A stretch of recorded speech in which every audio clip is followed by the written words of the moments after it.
السلام علیکم میرے پیارے پیارے اسلامی بھائیوں اور میری پیاری پیاری اسلامی بہنوں۔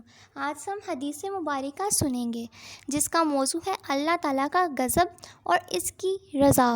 چنانچہ حضرت ابو ہریرہ رضی اللہ تعالیٰ عنہ بیان کرتے ہیں، نبی کریم رؤوف الرحیم صلی اللہ علیہ وآلہ وسلم نے ارشاد فرمایا، بے شک اللہ تعالیٰ ارشاد فرماتا ہے، جو شخص میرے کسی دوست کے ساتھ دشمنی رکھے گا میں اس کے خلاف اعلان جنگ کرتا ہوں، اور میرا بندہ جن چیزوں کے ذریعے میرا قرب حاصل کرتا ہے ان میں سب سے زیادہ میرے نزدیک محبوب وہ چیز ہے جو میں نے اس شخص پر فرض کی ہے، اور میرا بندہ نوافل کے ذریعے میرا قرب حاصل کرتا رہتا ہے یہاں تک کہ میں اس سے خاص محبت کرنے لگتا ہوں، اور جب میں اس سے محبوب بنا لیتا ہوں تو میں اس کی سماعت ہو جاتا ہوں جس کے ذریعے وہ سنتا ہے، اور اس کی بصارت ہو جاتا ہوں جس کے ذریعے وہ دیکھتا ہے، اور اس کا ہاتھ ہو جاتا ہوں جس کے ذریعے وہ کوئی چیز پکڑتا ہے، اور اس کا پاؤں ہو جاتا ہوں جس کے ذریعے وہ چلتا ہے، اور اگر وہ مجھ سے کوئی سوال کرے تو میں اس کو ضرور عطا کرتا ہوں،